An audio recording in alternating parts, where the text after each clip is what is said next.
I didn't speak when the envelope slid across the table. No one asked me to. They were already explaining my future as if I wasn't there. $6 million. A signature, silence, disappearance. They said it calmly, like a courtesy, like I should be grateful. I was told this was for everyone's good, that nothing else mattered. I watched their faces while they spoke.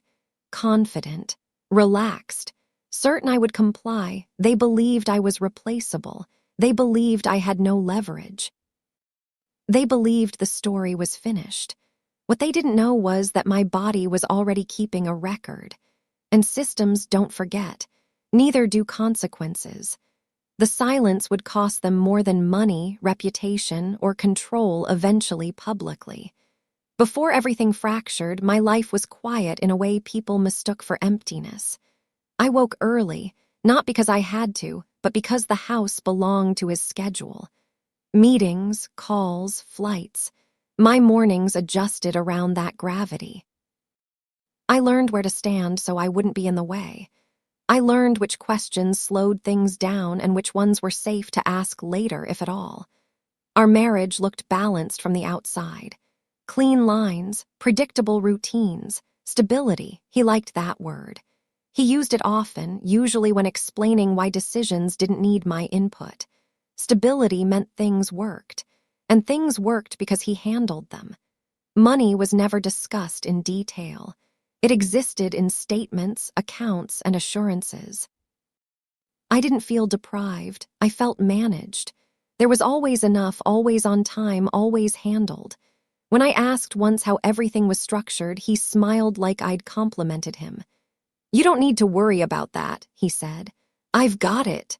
I believed him. Trust, for me, wasn't loud. It wasn't passionate or dramatic. It was procedural. If something needed doing, it was done. If something was promised, it arrived. I learned to interpret that as care. He was efficient with everything, including affection. Small gestures, predictable routines, no surprises. People assumed I was passive. I let them. It made life simpler. At dinners or events, I listened more than I spoke. When conversations turned technical or strategic, eyes slid past me. I noticed. I always noticed. Being underestimated created space. Space to observe without interruption. I knew who handled what. His assistants. His lawyers. The financial advisors whose names appeared on holiday cards but never in conversation. Systems surrounded him like architecture. Clean, impersonal, effective. I existed inside them but never at the center. That felt normal. I didn't feel oppressed. I felt included by proximity. My role was supportive, flexible, quiet. I told myself that was maturity. That stability required one person to lead and one person to adapt. I was good at adapting. There were rules I never wrote down but followed instinctively. Don't interrupt calls. Don't ask questions in front of others. Don't read documents unless invited. Privacy, he called it, professional boundaries. I respected those words. They sounded reasonable.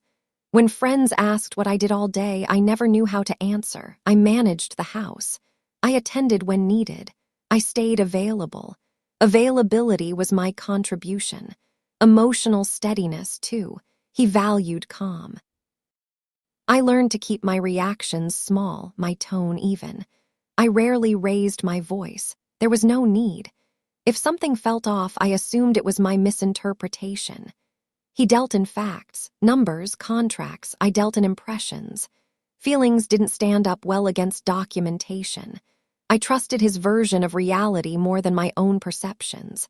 At night, when the house settled, I sometimes replayed conversations.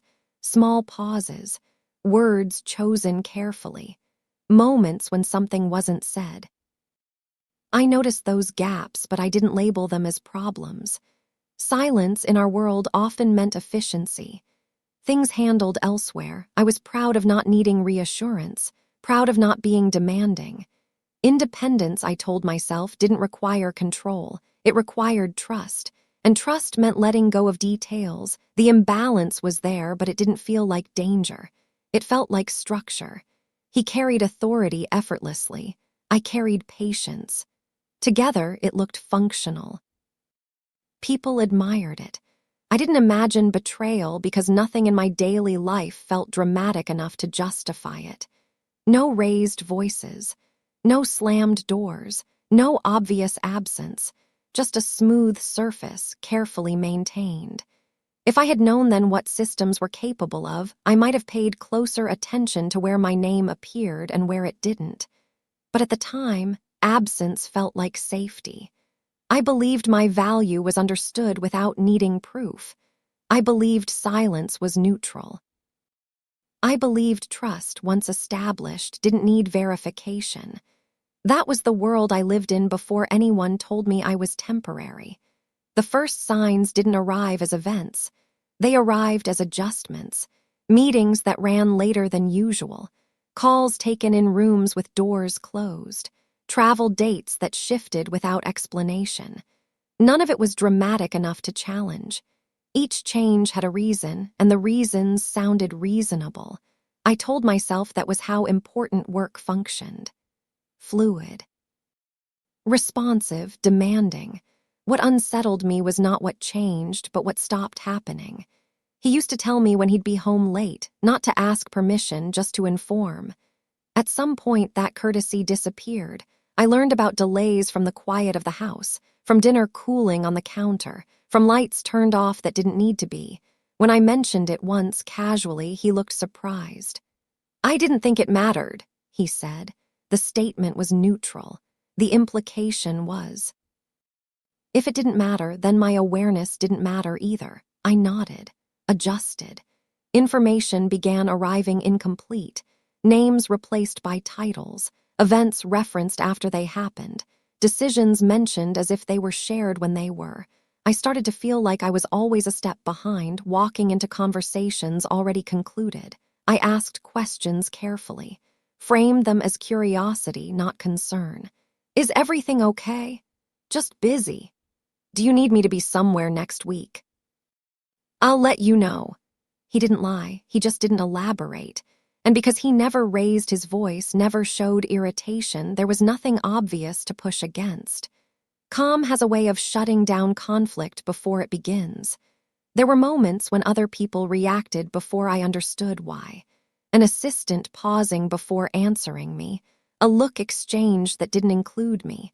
I would enter rooms and feel like something had already been discussed. Not urgently, quietly. I told myself I was imagining it. One evening, I noticed a folder on his desk.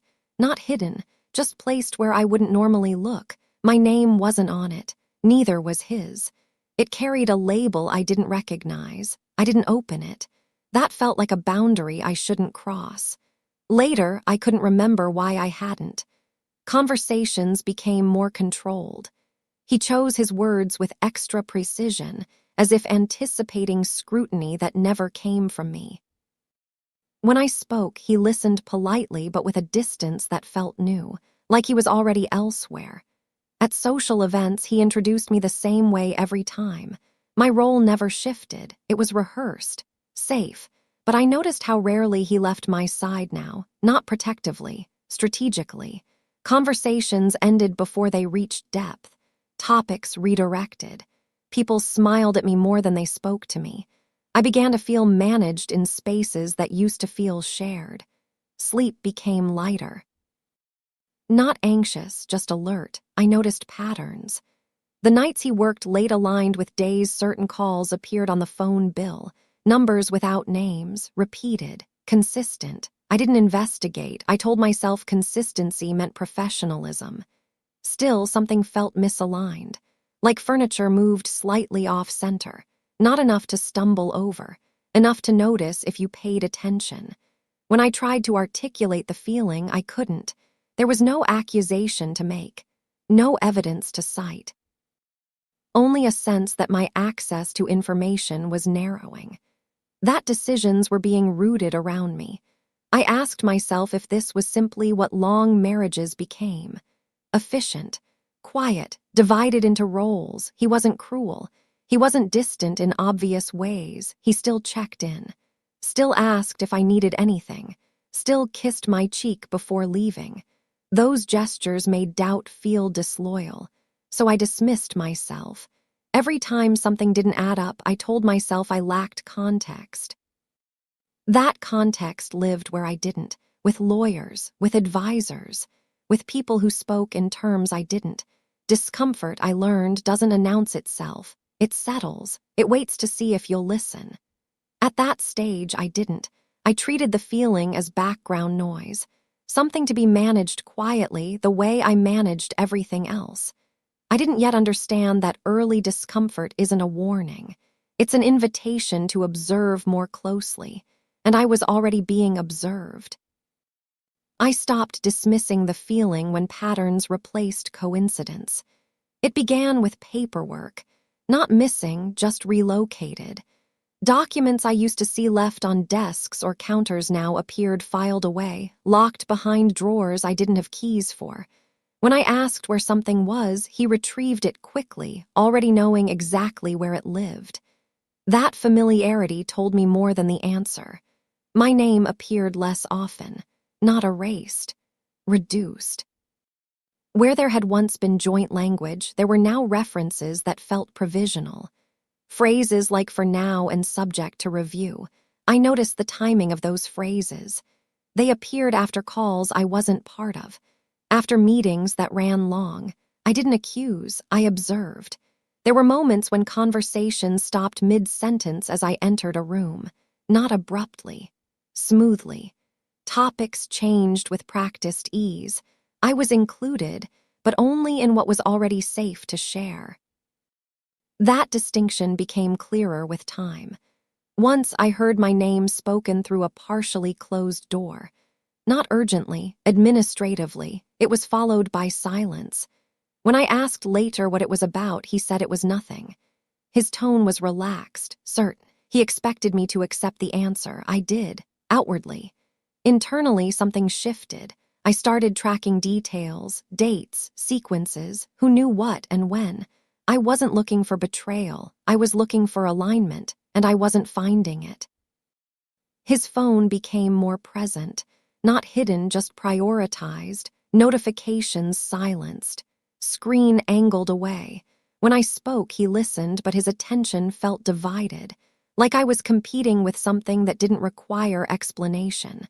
I noticed how often my questions were answered with summaries instead of specifics. You don't need to worry about that. It's already handled. That's not something you need to be involved in. The repetition mattered. Authority doesn't need to repeat itself unless it's reinforcing a boundary. One afternoon, an email arrived addressed to me by mistake.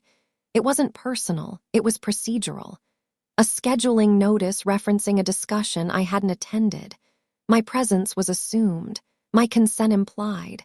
The language suggested I had already agreed. I forwarded it to him and asked if I'd missed something. He responded quickly, too quickly. "That was an error," he said. "They shouldn't have included you." Not will clarify, not let me explain, just exclusion stated plainly as if it were the most logical correction. I felt the ground shift under that sentence. Inclusion wasn't automatic anymore, it was conditional. At a gathering shortly after, someone congratulated him on how smoothly things were being handled. I asked what they meant. He answered before they could. "Just work," he said. The person smiled at me with a look that felt apologetic or relieved. I couldn't tell which. Witnesses don't always speak. Sometimes they just adjust their behavior. I began noticing how people deferred to him when I was present, how their tone changed if I asked questions. They weren't hostile. They were careful. Careful not to say too much. Careful not to say the wrong thing. That carefulness didn't exist before. I checked dates against memories, conversations against outcomes. The discrepancies were small but consistent. Decisions finalized before I was informed. Plans announced as fates accomplis. I was no longer part of the process. I was part of the presentation. At night, I lay awake and replayed interactions. not emotionally, methodically. I didn't feel angry, I felt alert. The red flags weren't emotional betrayals, they were structural. They lived in systems, not moments. In documents, not arguments. In who had access, not who raised their voice. I understood then that whatever was happening wasn't impulsive. It was planned, coordinated, designed to look seamless. And I was the variable being managed. I didn't confront him. Confrontation requires leverage. I had none yet. What I had was time and the ability to remain quiet. Underestimation has advantages. People speak freely around those they don't consider a threat, so I listened. I watched. I let them assume I didn't understand the architecture being built around me. The truth hadn't surfaced yet, but the outline was visible. And once you see the shape of something, you can't unsee it. When I finally spoke, I chose my words carefully, not accusatory, not emotional. I framed my concerns the way he preferred, logically, calmly, with examples instead of conclusions. I thought that approach would be respected, that it would signal maturity, partnership. I was wrong. He listened without interrupting, his expression attentive, almost indulgent. When I finished, there was a pause long enough to feel intentional. Then he smiled. "You're overthinking this," he said. "You always do when you don't have full visibility." The statement repositioned the problem instantly. Not the inconsistencies, not the exclusions. My perception, I tried again, pointed out specific instances, documents I hadn't seen, meetings I hadn't been informed about, language that implied decisions made without me. He nodded as if humoring a misunderstanding. "That's just how these processes work," he said. "They're complex. You're not trained in this." It wasn't said cruelly. That was the part that made it effective. It sounded reasonable, protective even, like he was sparing me unnecessary stress. I felt myself shrink inside that framing, not because I believed him completely, but because arguing against it required claiming authority I'd never been allowed to develop. When I asked why my name appeared on communications implying consent, his tone hardened slightly. "You're reading too much into it," he said. "You know people copy others unnecessarily." I asked why I was excluded from clarifications. "Because it's easier," he replied, "and because involving you creates confusion." The word lingered, confusion, as if my presence disrupted clarity rather than contributing to it. After that conversation, things changed subtly, not in substance but in atmosphere. I noticed how often my questions were met with sighs, how explanations became shorter, less patient, how my attempts to understand were framed as obstacles to efficiency. He never raised his voice. He didn't need to. Disapproval traveled through tone, timing, omission. Once, during dinner with others, someone referenced a decision I clearly hadn't been part of. I asked a neutral question, trying to understand context. He interrupted. "We've already covered that," he said, placing his hand lightly on my arm. The gesture looked affectionate. It was. The message was clear. Stop. Later, when I asked why he'd corrected me publicly, he looked genuinely surprised. "I was protecting you," he said. "You sounded uninformed." That reversal landed heavily. My attempt to gain information had been recast as embarrassment he'd prevented. Gratitude was expected. I stopped asking questions in front of others after that. Silence became safer. But silence didn't restore balance. It was interpreted as acceptance. Every time I withheld concern, the systems around me moved faster. Decisions accelerated. Documents finalized. Conversations concluded without my input. When I did speak privately, I was told I was emotional, or tired, or anxious. Once he suggested I take time away, framed as care. "You seem overwhelmed," he said. "Maybe some distance would help." Distance from what? From understanding. The more I tried to anchor myself in facts, the more I was told facts weren't my domain. That my role was to trust, to adapt. to stop looking for problems where none existed. I started doubting my own memory, replaying conversations to check if I'd misunderstood, rereading emails to see if I'd missed something obvious. Gaslighting doesn't arrive as a lie. It arrives as erosion. I noticed how often I apologized. I might be wrong. I'm probably misreading this. Maybe I'm just sensitive. Each disclaimer made my concerns easier to dismiss. Others followed his lead. When I raised questions with advisors or staff, their answers mirrored his language. Vague, reassuring, non-committal, authority spoke with one voice. Once I caught a glimpse of a document with my name on it, only a corner, only a moment. When I asked about it, he laughed lightly. "You're imagining things," he said. "You're not involved in that." The certainty in his voice made my stomach drop. Not because I believed him, but because I realized how confident he was that I wouldn't push further. That confidence came from somewhere. By then, I understood I wasn't being excluded by accident. I was being managed deliberately. My calm was used against me, my restraint interpreted as weakness, my silence recorded as consent. The power imbalance had shifted from invisible to active.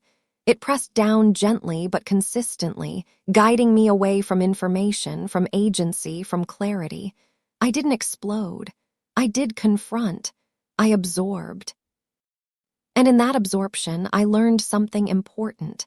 They weren't afraid of my anger. They were afraid of my understanding, so they worked carefully to keep me unsure of what I already knew. The truth didn't arrive all at once. It leaked. Not through confession, but through systems that didn't know how to lie convincingly. Systems are built for efficiency, not secrecy. They assume alignment. When alignment breaks, they leave traces. The first trace came from a routine request. I needed a copy of a document for something unrelated. The assistant hesitated before responding. Just a pause, just long enough to notice. "I'll check," she said. When the document arrived, it wasn't the one I asked for. It was adjacent, similar formatting, similar language. My name appeared in it, referenced in a context that didn't match anything I remembered agreeing to. The wording was careful, legal, forward-looking. I didn't react. I thanked her and closed the file. That night, I read it slowly, not searching for emotion, searching for structure, dates, dependencies, clauses that assumed future absence, provisions that activated only under specific conditions. Disappearance was one of them. The language never used the word directly. It didn't need to. It described relocation, confidentiality, non-disparagement, termination of claims. Everything was framed as mutual, balanced, reasonable, except it wasn't mutual. Only one party was required to vanish. I cross-referenced the document with others I had access to, old statements, previous agreements. The shift was unmistakable. Something had been reorganized around my exclusion. Quietly, thoroughly. I began paying closer attention to witnesses. A doctor asked a question that didn't align with my chart. A financial advisor referenced a timeline I hadn't heard. A staff member corrected themselves mid-sentence when I was present, then avoided eye contact. Each interaction alone meant nothing. Together, they formed a pattern of premature certainty. People behaving as if a decision had already been made. About me. One afternoon, I overheard a conversation I wasn't meant to, not because anyone was careless, but because they didn't register my presence as relevant. My name was mentioned in terms of logistics, timing, risk mitigation, no emotion, no malice, just planning. I walked away before they noticed me. Not because I was afraid of confrontation, but because I understood the value of asymmetry. They believed I knew less than I did. That imbalance was the only leverage I had. The money surfaced next, not as an offer, but as a line item. A transfer pending authorization. The amount was precise. 6 million. Too precise to be symbolic, too large to be generous. It was a settlement number, a containment number. I didn't ask about it immediately. I waited. Watched how conversations tightened around me, how timelines accelerated, how my presence was increasingly treated as temporary. When the envelope finally appeared, it wasn't dramatic. No announcement, no tension in the room, just a document placed where I couldn't miss it. "This will make things easier," he said. "For everyone."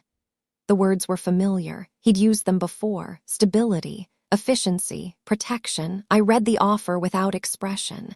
It was framed as opportunity, freedom, a clean break.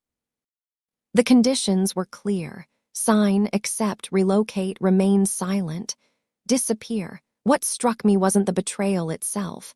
It was how confident they were that money would be enough, that my silence had a price and that price was fixed. They underestimated something fundamental.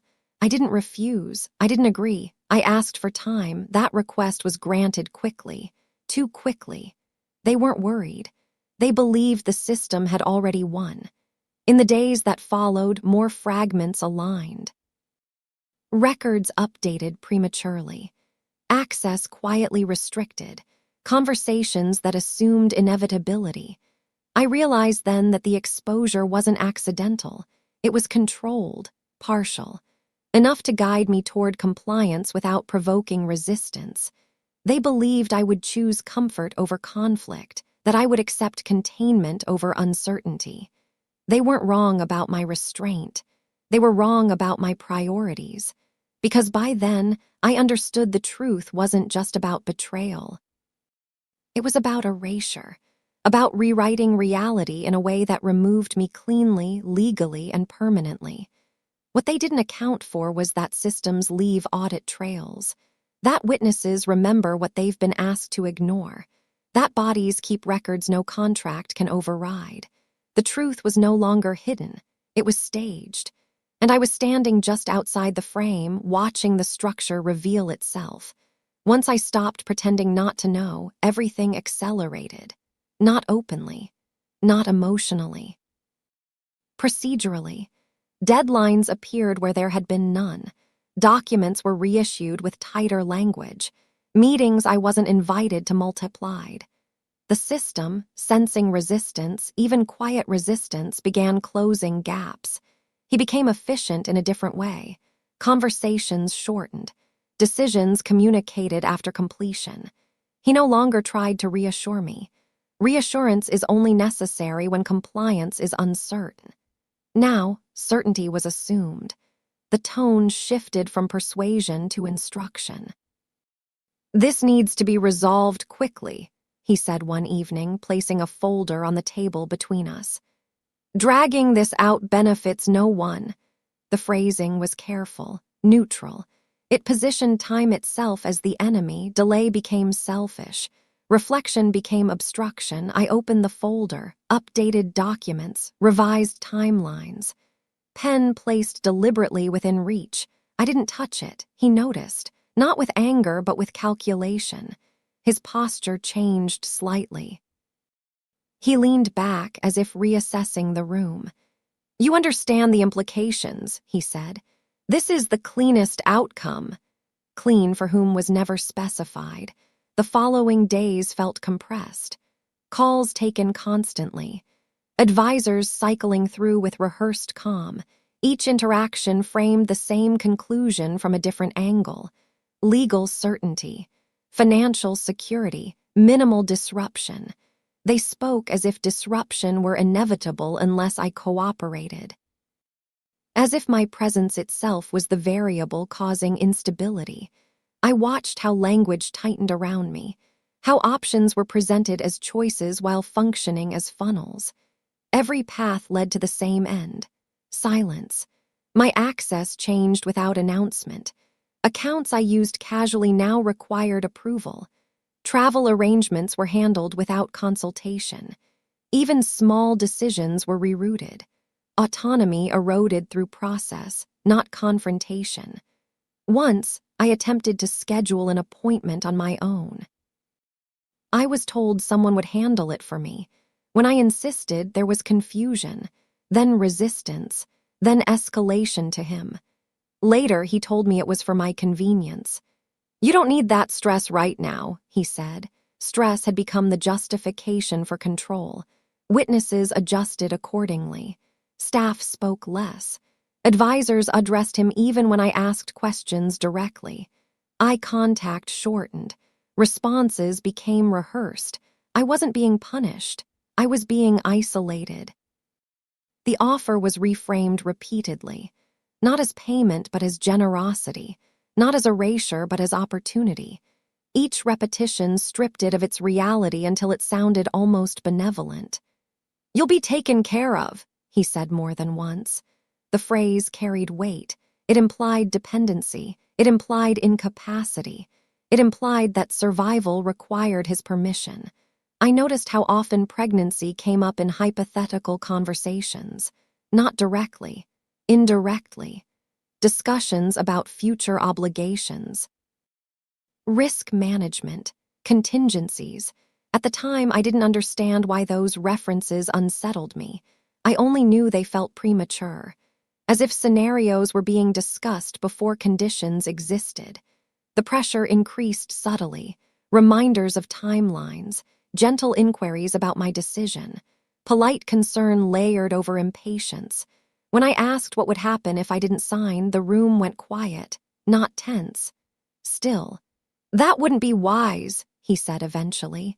"Not illegal, not impossible." Unwise, the word carried threat without exposure. Consequences implied but not named. Authority doesn't need to explain itself when it believes it's absolute. I realized then that escalation wasn't about force. It was about narrowing time, narrowing choices, narrowing space until compliance felt like relief. They weren't afraid of a fight. They were confident there wouldn't be one, because I hadn't raised my voice. I hadn't made demands. I hadn't sought allies openly. To them, restraint read as surrender. They mistook observation for paralysis. What they didn't see was how escalation clarified things for me, how the tightening revealed priorities, how the urgency exposed what they needed most, closure without complication. That urgency didn't come from guilt. It came from risk. Something in their timeline depended on my disappearance. Something already set in motion required me to be gone, legally and quietly. I didn't know what that something was yet. But I understood this. The faster they moved, the more fragile their position became.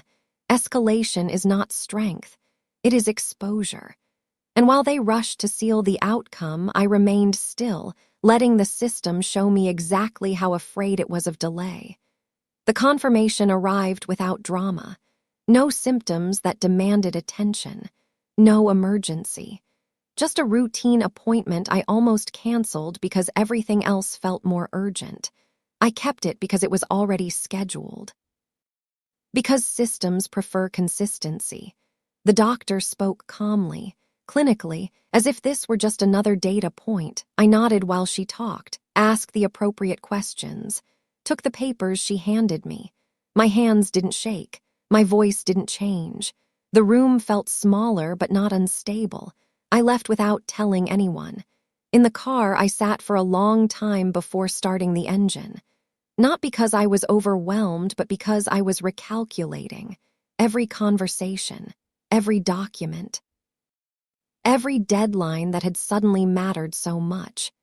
The timelines shifted instantly. What had felt aggressive before now felt precise. The urgency, the containment language, the repeated emphasis on clean outcomes, risk management, future obligations. This wasn't just about ending a marriage. It was about preventing complications. I understood then why no one had asked certain questions, why doctors had referenced things that didn't align, why legal language anticipated conditions that hadn't been disclosed to me. They had been planning for a possibility they assumed they could control. I didn't confront him. Not that day. Not the next. Emotion would have been inefficient. Reaction would have confirmed their narrative that I was volatile, overwhelmed, incapable of rational decision-making. I wouldn't give them that. Instead, I observed my own restraint. I noticed how quickly I compartmentalized, how I filed the knowledge away, not as a secret, but as leverage that needed protection. Not from him, but from the systems aligned with him. Pregnancy changed the calculus, but not the principle. I reviewed the documents again, this time with different eyes. Clauses that terminated obligations under specific conditions. Language that assumed no dependence. Silence where future claims should have been addressed. They had built the structure on an assumption. That assumption was wrong. But correcting it openly would have triggered countermeasures, revised contracts, new contingencies, faster escalation. I wasn't ready for that. There was a moment late one night when the weight of it pressed in fully. Not fear, not grief, responsibility. The quiet understanding that whatever happened next would leave marks that couldn't be undone. I placed a hand on my stomach without thinking. The gesture surprised me, not because it felt emotional, but because it felt grounding. Evidence that something existed outside their architecture. They had planned for my silence. They hadn't planned for my body to contradict them. That realization steadied me. The breaking point wasn't emotional collapse, it was acceptance. Acceptance that fairness wasn't available. That explanation wouldn't be offered. That restraint wasn't weakness, it was strategy. I understood then why confrontation felt wrong. Why every instinct told me to wait. Systems don't respond to outrage. They respond to documentation, to timing, to pressure applied indirectly. I began choosing my actions with that in mind. I didn't sign. I didn't refuse. I remained undecided. When asked how I was feeling, I said I was tired. That was true. It was also sufficient.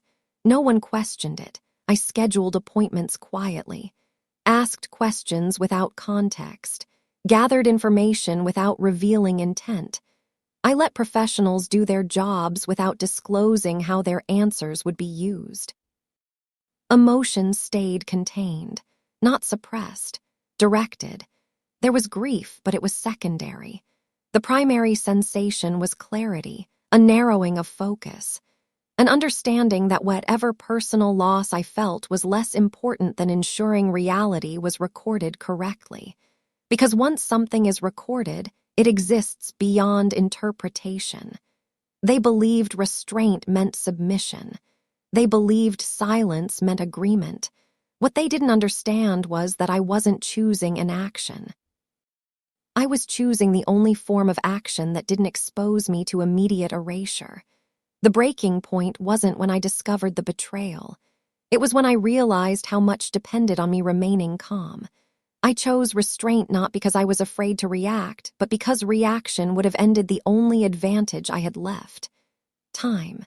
Consequences don't arrive with announcements. They arrive through processes that refuse to bend. The first shift happened quietly. A document rejected, not denied, returned. Flagged for revision due to incomplete disclosure. The reason was procedural, almost polite. No one told me immediately. I learned because timelines stalled, calls lengthened. Advisors stopped speaking in absolutes. Uncertainty entered rooms where certainty had lived comfortably. Medical records were updated, not dramatically, just accurately. Once updated, they propagated. Systems talk to each other whether people want them to or not. A status change in one place triggers questions in another. Questions create records. I didn't need to explain anything. The existence of documentation did the work for me. It contradicted assumptions embedded in agreements that had already been drafted, agreements that now required revision. Revision is expensive, not financially, strategically. I noticed the change in him before he acknowledged it. His confidence softened into irritation. His language lost precision. Where he had once said when, he now said if. Meetings were rescheduled. Advisors asked for clarification they should have had weeks earlier. The architecture they'd built began to reveal stress fractures. Witnesses shifted too. People who had avoided eye contact now looked uncertain, not sympathetic, cautious. They didn't apologize, they recalibrated. Authority had become conditional and they sensed it. He asked me once if there was something I wanted to tell him.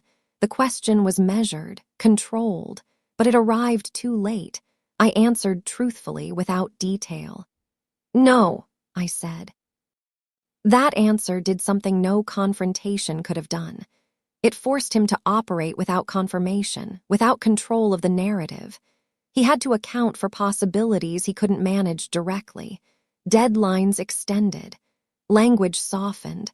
The offer was reframed again, more flexibility, more consideration, less finality. The 6 million remained, but its purpose changed. It was no longer payment for disappearance. It was incentive for cooperation. A subtle but critical shift. Institutions don't care about intent. They care about exposure. Once the risk profile changed, the system adapted, not to protect him, but to protect itself. Liability replaced loyalty. Compliance replaced confidence. I watched as power redistributed itself quietly, not away from him entirely, but away from certainty. That was enough. The truth didn't need to be announced. It only needed to exist in the right places: medical files, legal reviews, timelines that no longer aligned. Consequences unfolded without spectacle.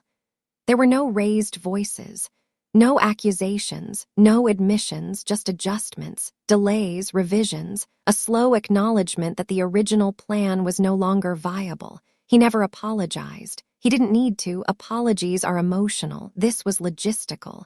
What he lost wasn't money. The money had always been negotiable. What he lost was control over the outcome. Control, once questioned, never fully returns. I felt the shift internally too, not relief. Not triumph, just a quiet confirmation that restraint had been the correct choice. The system had done what it was designed to do when assumptions fail. It corrected. And in that correction, the erasure they'd planned became impossible to execute cleanly. Complication had entered the frame, and complication leaves traces. I didn't celebrate. There was nothing to celebrate. The consequences weren't punishment. They were exposure to reality, to obligations that couldn't be dismissed with a check or a signature. Power hadn't collapsed, it had adjusted. And in that adjustment, the truth gained permanence. Nothing concluded the way stories usually do. There was no final meeting where everything was resolved, no acknowledgement of what had been attempted. The system doesn't provide closure, it provides outcomes. The offer didn't disappear, it changed shape. Conditions softened. Language widened. Silence was no longer mandatory, it was merely encouraged. Disappearance was no longer assumed, it was optional. That difference mattered. We stopped discussing timelines, not because they weren't important, but because certainty had left the room. He moved carefully now. Conversations slowed. Decisions paused where they once rushed forward. I remained where I was. People adjusted to my continued presence without comment. Advisors recalibrated. Staff followed revised instructions. No one explained the change.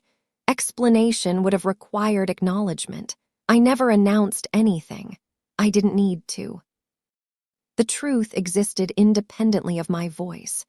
It lived in records that would outlast opinions, in files that couldn't be persuaded. The marriage ended the way it had functioned for a long time, quietly, administratively, without drama. There was no apology, no recognition of imbalance, just separation processed through the appropriate channels. I signed documents eventually, not the ones they first placed in front of me, revised ones, corrected ones that reflected reality rather than preference. The money remained. I accepted part of it, not as compensation, as acknowledgement of what had already been attempted and failed. I didn't disappear. Life afterward was smaller but clearer, fewer conversations, less noise, no need to monitor tone or timing. Stability returned, but it wasn't borrowed this time. Sometimes I think about how easily everything could have ended differently if I'd reacted, if I'd confronted, if I'd demanded explanations that were never going to be honest. Restraint didn't give me power. It preserved my existence within the system long enough for the truth to anchor itself. No one ever admitted what they tried to do. They didn't have to. Systems don't confess. They record. And once something is recorded correctly, it doesn't need defending. I moved forward without victory, without celebration, without an audience. Just with clarity. That was enough.